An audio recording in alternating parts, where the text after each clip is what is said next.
Greetings to all, and welcome to my video. For today's video, um, I thought it would be quite fitting, following learning some information around the top searched how-to on Google, which surprisingly to me was how do you tie a tie.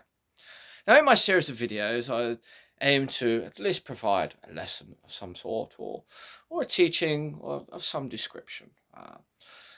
Which I hope will help many of you take something away at least, even no matter how ridiculous I look or sound. You might actually take something away. You never know. Yes.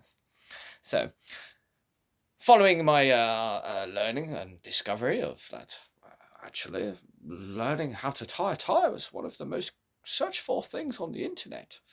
I decided I thought I'll try and help. So today I'm going to teach you how to tie a tie.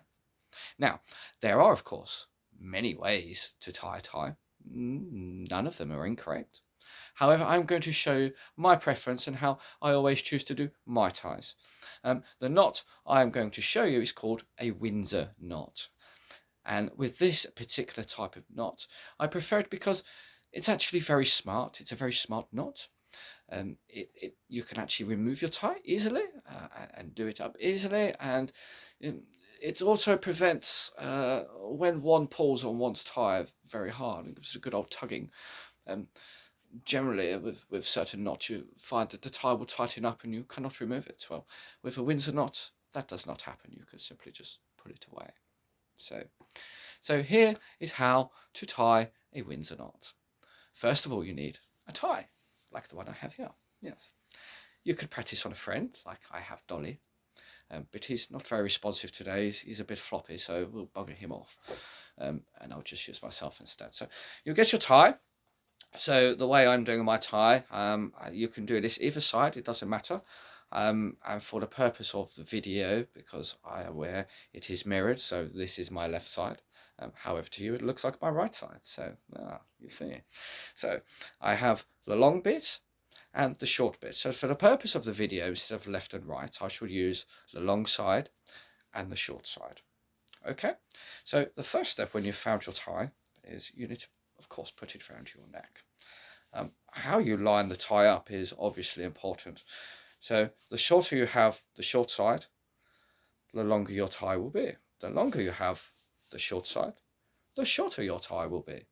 Now, to achieve a tie which is consistently down the entire length of one shirt, you want to look for approximately a 1/3, 2/3 split on the tie.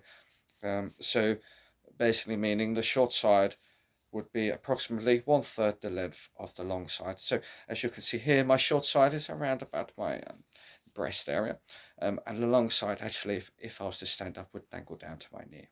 Okay, so once I have that in place, okay, so you get your short side and you get your long side. Your short side goes behind the long side and you make like a V, like so. Okay, with the short side behind the long side. Okay, once you have done this, you take the long side, you bring it around the back and you feed it through the hole you have just made. Feed it all the way through. Okay, yes. Once you have done this, you pull it tight, and you then bring the tie all the way round from the long side, so the same side it came from. So if the long side was on your left, you bring it round to your left. If it's on the right, you take it round to the right. And once it's through, you bring it all the way round the back of this little wire piece that you've made around to the front again. And once it's at the front, you feed it back through front to back, like so. Yes. See, it looks nice, doesn't it? Yes. Once this is all the way through, just make sure it's tight. Just give this a little tiny tug. You then take the long side and you then bring it around again, the same direction as the long side came from. So in this case, my left. So I bring it around this way, all the way around the front of the tie, around the back again. Okay, and then feed it through from back to front, through the hole again. Yes, excellent. Now, the piece that you've just fed around the front here, you'll see that there's a nice little gap. You then feed your long piece of the tie through said gap. Yes.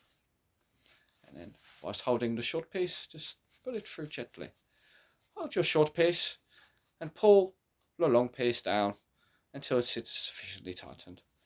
Once sufficiently tightened, holding your short piece, grab the knot, pull down on the short piece, and lift up on the knot until the tie is in place. As you can see, looks beautiful, doesn't it? I look amazing. Yes, very nice. The great thing about the Windsor knot is it's simple to undo. It doesn't matter how much you tug on this piece here. You simply grab the side pieces and just pull them apart, and your tie will come undone. Yes, you can keep it like this to remove and replace and put back on another day, or you can just simply pull, pull, pull, pull, and you have your original tie back again. Yes, it's clever, isn't it? That is how you do a Windsor knot. I do hope you learned something and you take something away, or maybe it's a different type of knot that you didn't know before. However, I do recommend, if you're attending an important event, be it an employment opportunity, maybe like a wedding or anything like that, I would always opt for the Windsor knot. It's a far smarter knot. However, you will find that other types of knots will maybe used by some people, particularly those teenagers in school. Yes.